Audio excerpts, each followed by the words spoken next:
Right. I won't keep you long. I've got YouTube notes, they're all right. Cool. Okay, so let's begin. So both of you know me, so I don't really need to introduce myself. The only thing that's relevant to this is that I'm an acupuncturist and did Chinese medicine. And basically, oh, I think Isabel's left. Okay, so it's just you and me, Paula. She was going to restart her computer, she said. Okay, okay.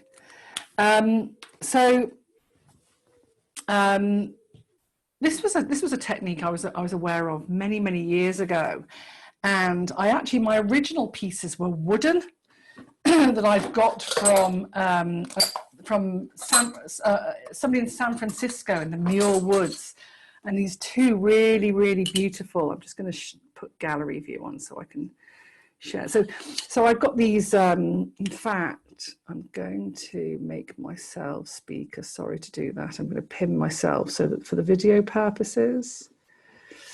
Yeah, so these two wooden pieces, actually Teacher was a puppy and chew into that. But these are beautiful, and they've got like little ridges where you put your thumb, and using the edges here. These are the very first two pieces of Gua Sha. And so, yeah, that was 8 years ago now. And then I'm going to admit Isabel, and then what developed was using so many different pieces. And how's that, Isabel? Any better? Let's unmute you. Isabel, can you hear me?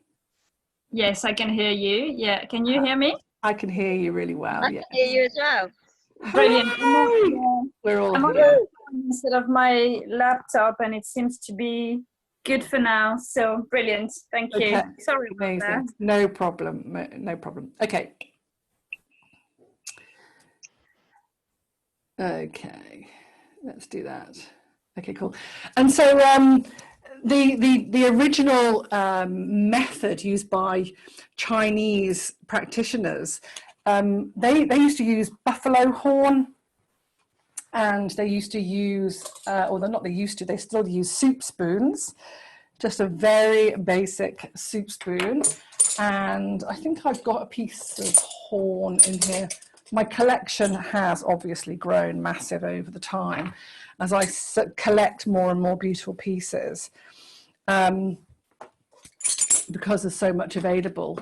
I've got loads and loads of jade, because jade is a very typical and classical stone. It's a very cooling stone, it's a very lucky stone, prosperity, but it's very cooling on the body. So in China, and it's very abundant in Chinese medicine and practice, so that there's lots of different shapes of stones for in jade, which was the original pieces. So I've got a whole collection of the jade, and then as they started to become more elaborate, they are different shapes. That's a nice piece. Yes, I've got a lot of Gua Sha. And so then I also had, this is rose quartz. It looks a bit white, but it's a nice pale pink piece. And I'll go through all like the different shapes and what they're for. There's also a video on YouTube just to go through like know your Gua Sha stones, because there's so much out there that you're thinking, what do I get, and what are the shapes of them, and what are they for? So back to the original use in China is that they also used to call it coining, and they would use a jar lid. I'm just showing you the different angles of it, because it has to be quite rounded for it to work, and they would use the edge of it. Excuse me. It's actually a really good edge for the Gua Sha. So Gua Sha itself is translated into like scraping sand, because I don't know if you've seen pictures of Gua Sha done on the body. Sometimes it can look quite brutal, and it looks like this sandy appearance where the blood is agitated. and that is called Sha or Sa. In Chinese they say Gua Sha. And that's what we call is petechia. It's where the blood vessels are agitated, where it really disturbs the blood in the vessels, certainly in the capillaries, without rupturing it, because when you rupture it, you get a hematoma, you get a bruising and a trauma. So there's like a mild trauma occurring, and when you get mild trauma and disturbance and agitation, you get a lot more qi and a lot more energy and bloods and fluids into an area. So where you've got stagnation, be it on the face or the body, you get stagnation of blood and qi. Blood in Chinese medicine, with a capital B, is all nourishing fluid. So it's all lymphatics and interstitial fluid and synovial fluid. So any of the fluids under the capital B and blood is part of, they're called vital fluids. The blood with a small b is your blood plasma and erythrocytes, leukocytes, thrombocytes, and the plasma. Combined together, blood with a capital B, that if you get stagnation, then you can get joint stagnation, muscular stagnation, inflammation of the stagnation of the lymphatic system, which is more like the edema. And the Gua Sha technique really helps to move qi and to move blood, capital B. Therefore, it takes on a lot of help for the lymphatic system and fresh oxygenated blood in the muscular system. So that's the benefits of it. And the agitation is where you're disturbing the stagnation, and when you cause that very, very mild micro trauma that looks brutal, but it isn't. If you've ever had Gua Sha and had that appearance, you'll know that it doesn't hurt and it doesn't leave you in pain. In fact, it feels fabulous, and it feels very much like it's dispersing very needed tension and stagnation. So this workshop, because Instagram is completely saturated with Gua Sha, and that's great. I mean, it really is great. I was quite amazed at how it took off. It literally sort of rocketed and took flight. So it's brilliant. More people are working with these lovely tools, and subsequently, you know, people have created beautiful stones. This one I've got here is obsidian. That's a nice piece. This is a very current shape. And again, lots really designed for the face and the facial Gua Sha, which is how the market has risen. I use a lot on body. I mean, I only really ever started on body. I didn't progress to the face until a couple of years in. And then now I'm I'm using Gua Sha for reflexology and teaching Gua Sha for reflexology, because it also has such an amazing place for that. Not only do we save our thumbs, but here's another piece. That's another piece of jade, thicker. So there's different thicknesses. That's quite a thick piece. And then, for example, the carnelian you'll see is it's a little bit thinner. And the difference is that you can get more drainage with some pieces, and then others you get the scraping. I've also got a piece called Bayan stone, which for you as body workers will be interested in. The Bayan stone, this is B-I-A-N, Bayan stone. And I use this on body. It's really interesting because for a long time, I didn't really like the use of stainless steel on the body, because there's the Graston technique and the instrument-assisted therapeutic technique, and they use very expensive stainless steel tools that are very expensive.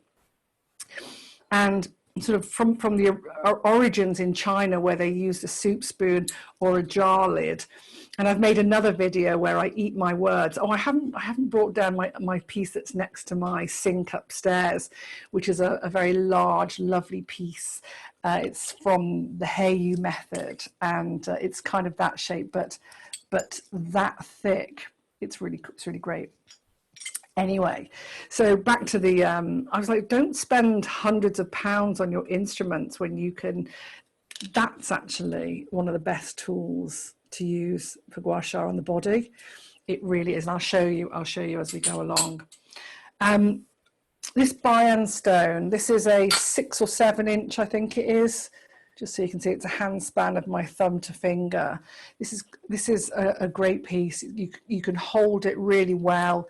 I don't use the spiky bits. It's really to sort of be using this part and this part to do the scraping, but you can really hold it well in your hand. Whereas for a very long time, I was using this piece. This is before they developed some of these tools, but for many years I was using this, and it was sort of, if you can see, the spike sort of used to dig into my hand, and that's why this became so much better and more comfortable.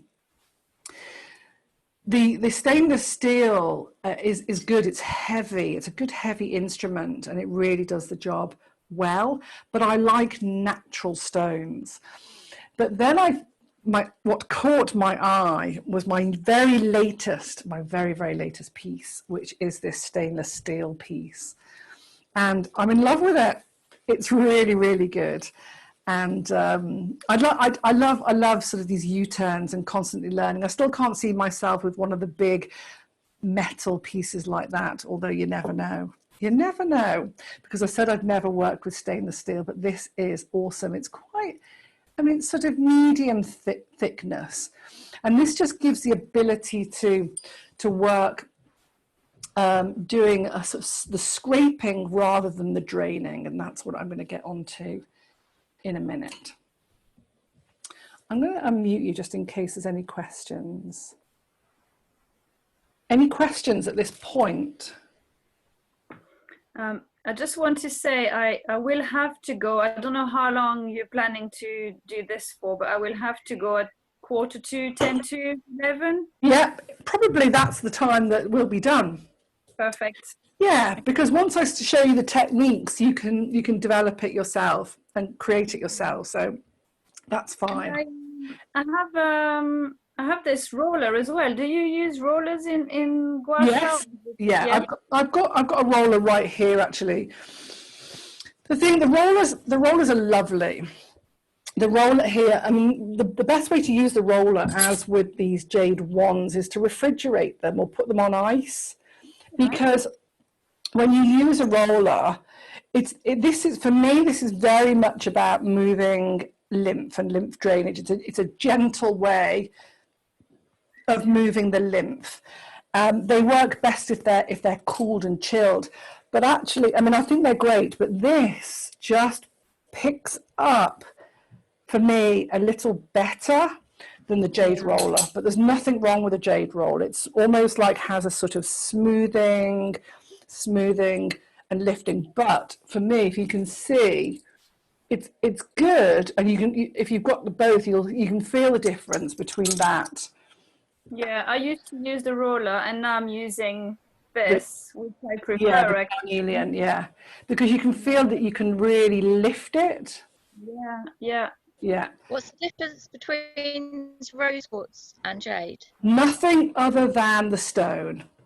So there's nothing in the difference between the actual techniques and what you're doing. It's just that the qualities and properties of obsidian and the properties and qualities and beauty of the differences, because now you can get them. They've got fluorite stones, and there's all different shapes. There's like a sort of a cone shape with lots of ridges. With the ridges, That one. they if you were to work along your jawline here, I'm going to tie my hair up for a second. It contours into the muscles and the bone, and so the development of the shapes of them has really been thought out by how it works on the face. Do you know what I mean? So this one, for example, you can see I that do this one too. sorry? Yeah, it's the same shape. Exactly. What stone's that? That's rose quartz. Rose quartz, beautiful. Yeah, beautiful. So they've been developed to contour, and then you can work, you know, where it fits and hooks, and that you can use the different edges. And that's what I'm going to show you in a second. But excuse me, sorry. That each edge has its own place and time to be used. And this with the 3 here, contours. So it gets, that's under my jaw. This is going along the muscles of risorius and then the masseter, and this is coming under the zygomatic. So it sort of contours in and around the muscular and skeletal structures. This one is particularly good for, you know, this sort of work where this one wouldn't do that necessarily. You kind of can, but this is, you know, great for that sort of thing. And then they designed this to really work the lines of the brow, whereas this does, but it doesn't work as, or not as well, but in the same fashion as working with the little teeth. That's why a collection's really sweet. There's no ideal. I mean, I bought a load of these because they are just so beautiful. This is a carnelian stone, resonates with navel sacral chakra. I like the 3 here. I use this for the feet and reflexology. So it has the ridges. And then it also has the curves and the point. So you're looking to use the curves, the point, and then if there are any ridges, then you can use those to your advantage. But like I said, this on the body, I mean, this on the face, you could use this on the face. It is good, you know. There's no doubt about it that works. What you don't want to do is go too hard on the face, because you don't want to mark the face. You've got to be careful on the neck as well, because it can mark the neck, and it can leave you with what looks like a big love bite, which is not ideal. So let's begin. I'm going to show you actually very quickly, if I can. I just want to show you very quickly, if I can, without disturbing. I wanted to just share my screen and show you something. Yeah, this. Let's just show you this. So when you see all the facial gua sha, and you'll know this from your anatomy and physiology, that these are the pre-auricular or parotid nodes. And then here, the post-auricular nodes, sometimes it gets a little bit of like a lumpiness behind your ear. And then the occipital nodes and the superficial cervical nodes, the deep cervical nodes, and then you've got the submandibular, submental, sort of around the jaw and the chin, and the buccal nodes around the mouth. But so when you see, and here, when you're working on the body, you know, towards the axillary is good, and working up towards the inguinal and popliteal. Let me just see if I can share. Let me just see if I can share my desktop.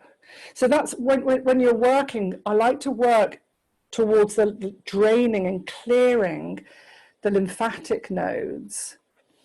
Let me just see if I can share anything from here. Desktop, no, don't worry about that. I was going to show you some facial muscles, but I can't locate that.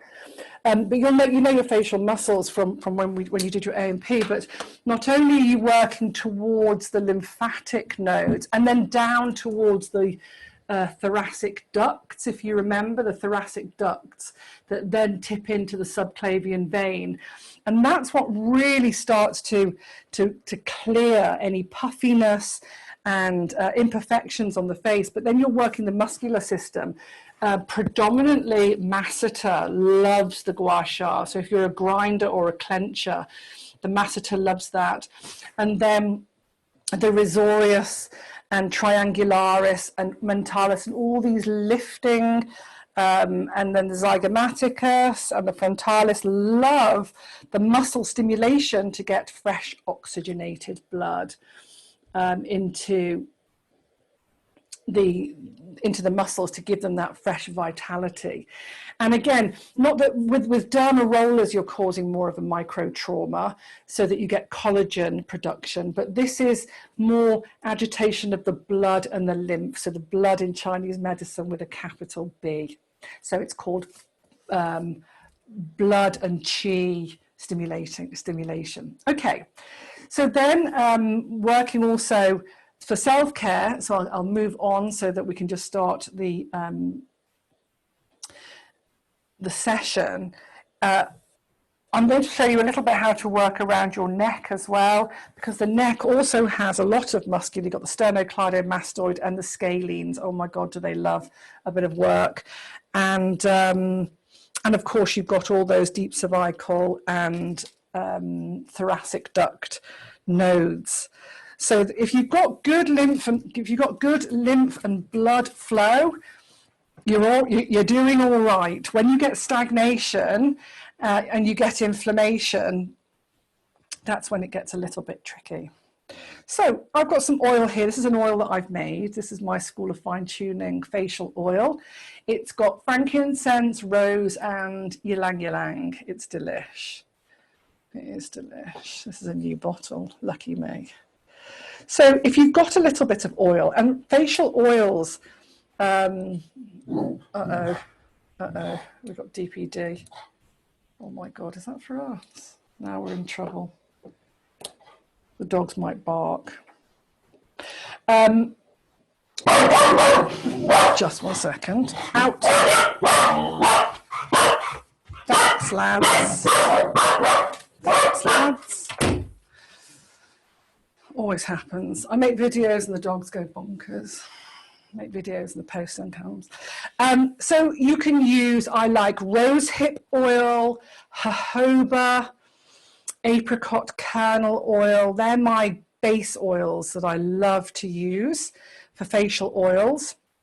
And then essential oils, chop and change, but I've always got frankincense and always got rose. Sometimes I've got a bit of patchouli and geranium. Here I've got ylang ylang, all great for cellular rejuvenation and calming, and great for mature and aging skin. But you can also use a little fractionated coconut oil, but I think that if you can stay with jojoba and rosehip and apricot kernel oil, then you're using really good, again, cellular rejuvenating properties to nourish and replace cellular rejuvenation of the skin. So I'm going to use a few drops here. Always nice to smell it, warm it, inhale and enjoy that. And then I'm going to get that on. So I think that we, certainly with toddlers and kids, as you have, ladies, the trend and the tendency, and I know this because I've had toddlers, and it's kind of similar with teenagers, but this has been amazing. I thought that lockdown has been awesome for spending a bit more time massaging and a bit more self-care. Whereas on a school day and a work day, you sort of get it on and go. However, I use this twice a day as my moisturizer. So I do a cleanse and tone serums, and then I use my facial oil morning and evening. Those carrier base oils, it is for me. Can you believe it?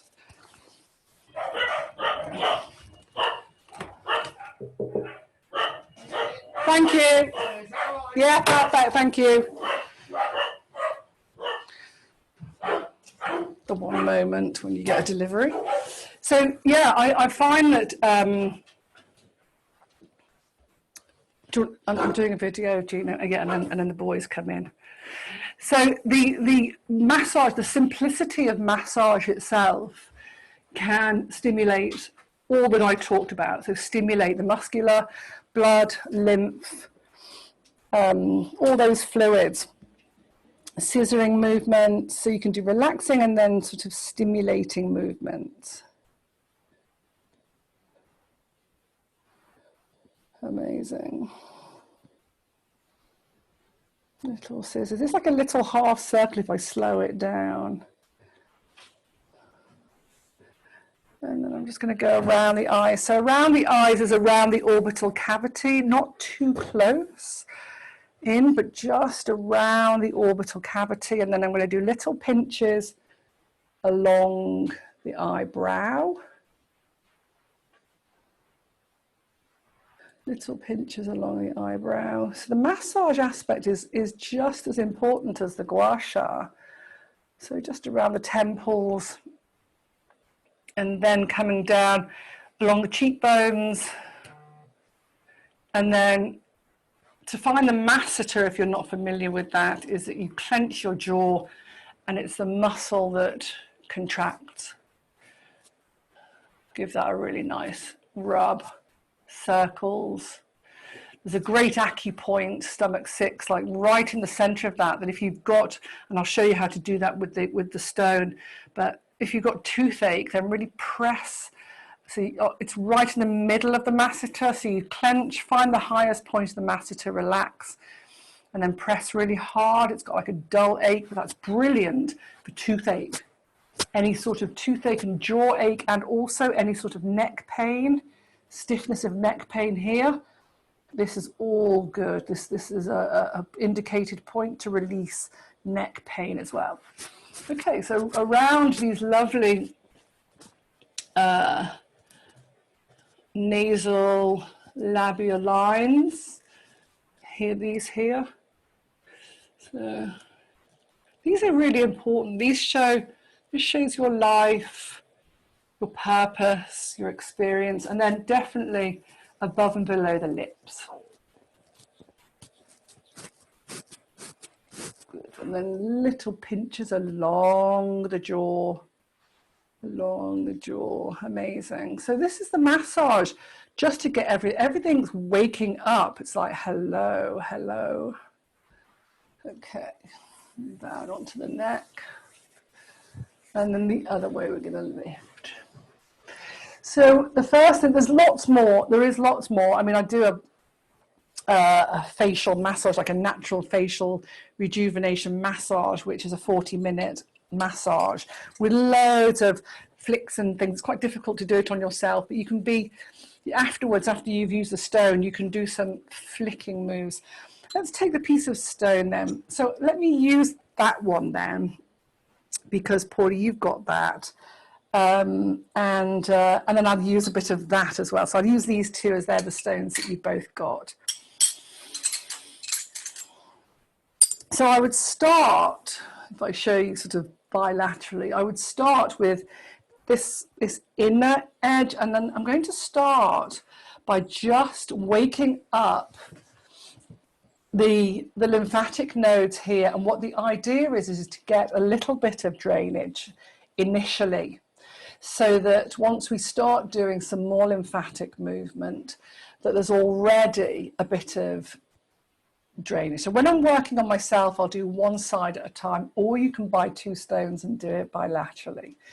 But you could do one side at a time. There's no right or wrong of whether you do all of one face and then all of one side of your face and then the other, or whether you go from side to side to side. That's entirely up to you. But I tend to just work really intuitively.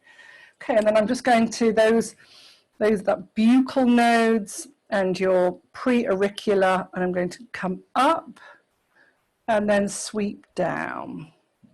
And just behind the ear as well. So sweeping up from the mouth, the mentalis, the mental nodes, the chin nodes, the mouth nodes, up towards in front of the ear, and then sweep down the neck. And then I'm going to do that the other side.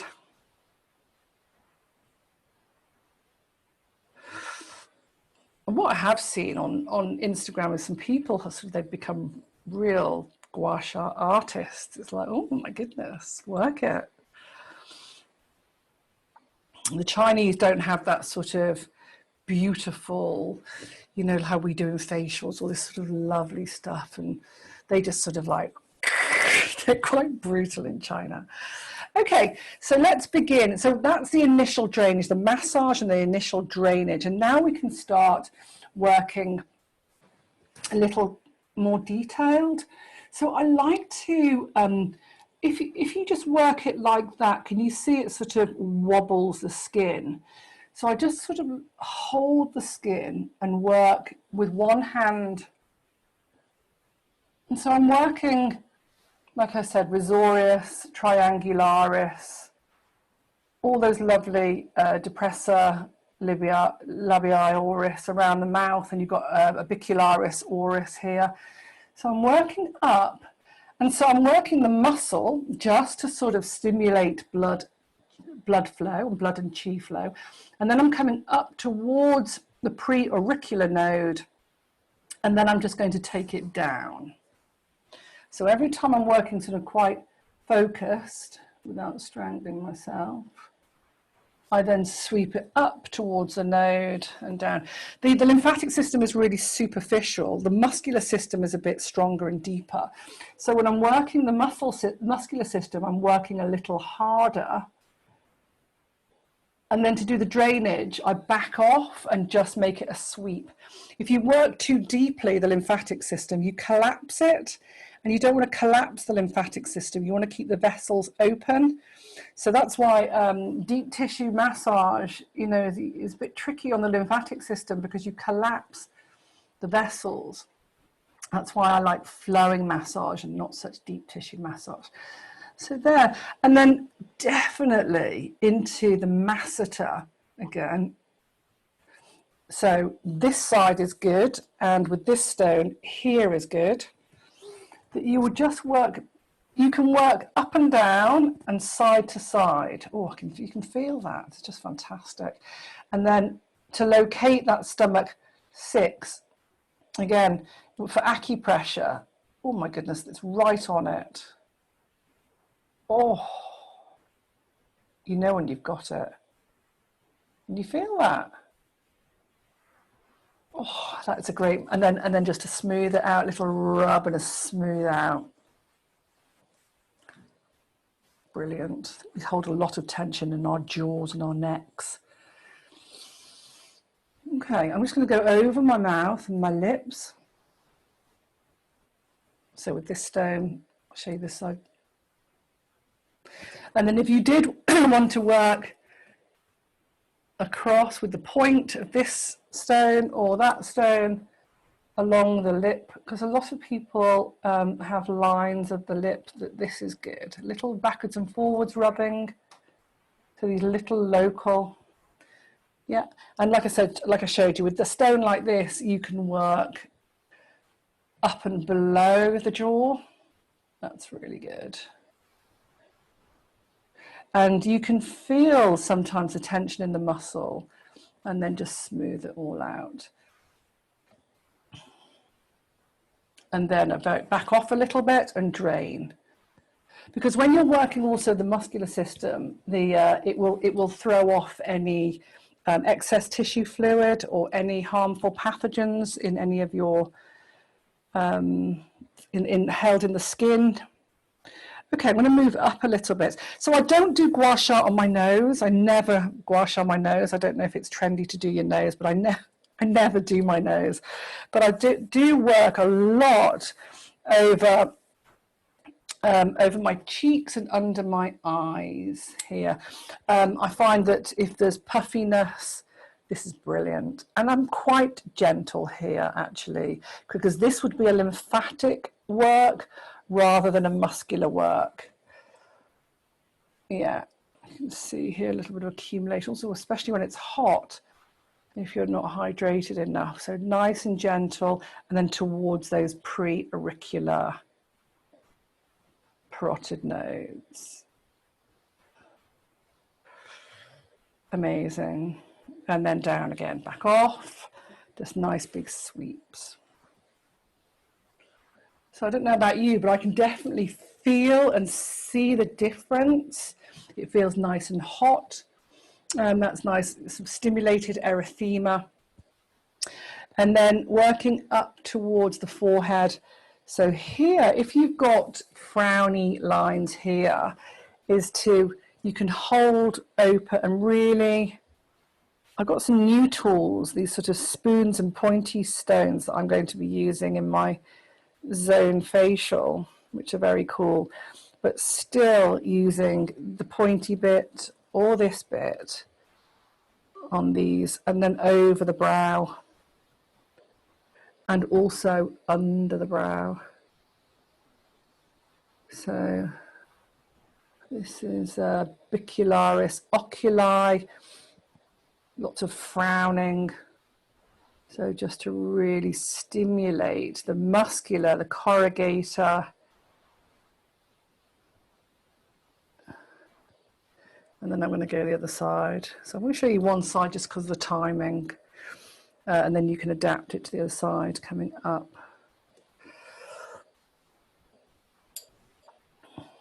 And then out again. Amazing.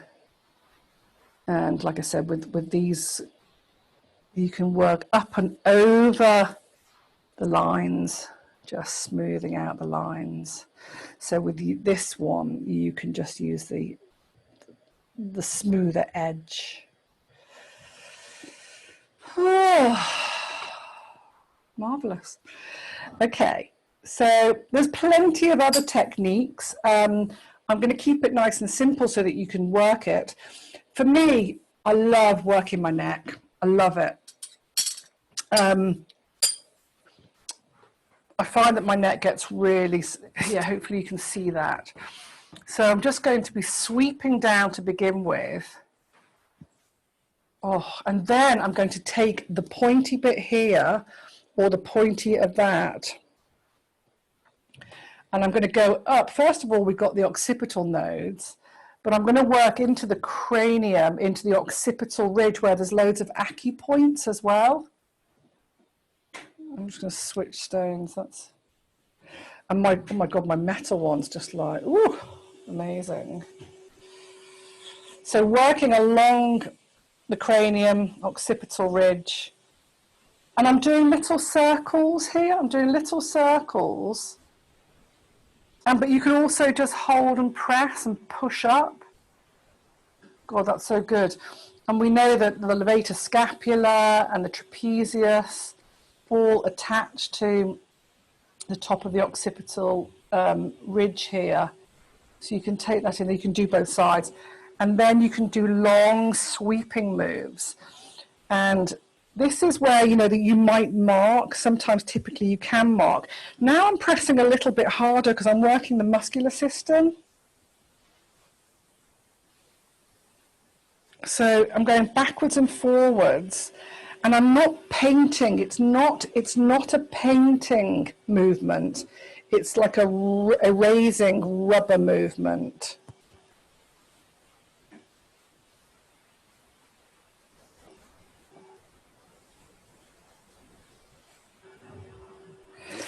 And I'm just going to switch and come down,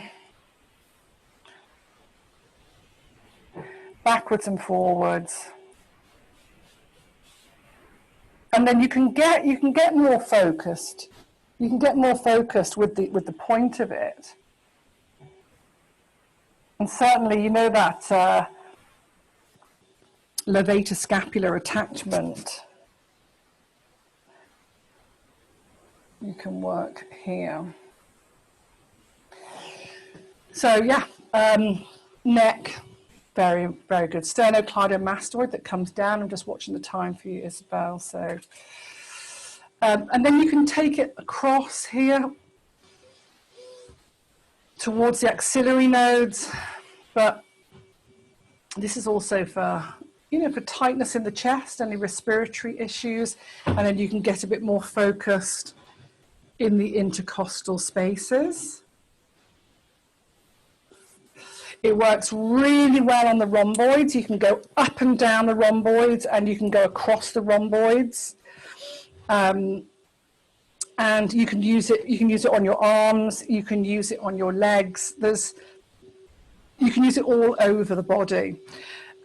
Just another thing before I finish is the jade roller or the jade wand.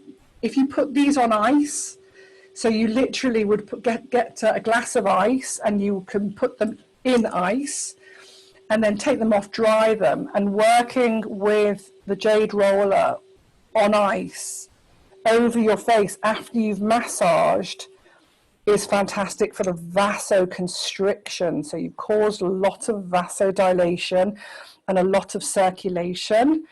And then to contract, lift and tone, you can use these tools rather. This is white jade. These are fantastic. I use these in my facials. They're so good when they're chilled. But this works very well as well. And this is a little roller that you can go around the eyes. And this would be for more muscle groups. But this is great for cooling, lifting and toning after you've finished. Whoops, that goes that way. And that can go like that, or lifting. So here, that downwards, when you're doing a downward, this is lymphatic drainage. When you're going upwards, it's more of a lifting the muscular system. So it's like a double whammy. I think that's it for the presentation. There's loads. Obviously, I do a whole day of this. I do a whole day of Gua Sha where we look at all the different tools all over the body, meridians, acupoints. There's a whole world of Gua Sha. But I just wanted to sort of demystify what you see on Instagram, where everyone's going, you know, all their fancy tools. And just to sort of give you that clarity so that you can do it for yourself. Okay, so any questions? Oops, I've just unmute you. Yeah, any questions at all before we finish? No, I think it was great. I don't have questions. Where do you get your rollers from? Because I seem to I've broken like 2 or 3 over the years. I pretty much trawl through Amazon and eBay. I don't have a supplier. I go through Amazon and eBay looking at different tools, and I'll buy and select what has good reviews and what's good price, and just sort of from looking at it. So I don't know, oh, that's a good piece of jade roller until it breaks. But I can't even remember who that piece is from, where that piece is from now. I've had it quite a while, but yeah. Anna, I'm gonna go. I'll send you an email later. Thank you very darling. Much. No problem at all. Bye, Lots of love. Bye. Bye. Bye. But I think, you know, if you're paying, you know, £7, 7 to 10 quid for one, you're looking at a decent piece. If you're paying £2 for it, it might break. Exactly. Yeah. Are you rescheduling your Gua Sha facial course? Absolutely, 100%. I mean, as soon as I can open, everything's going to be scheduled. And let me just stop this recording.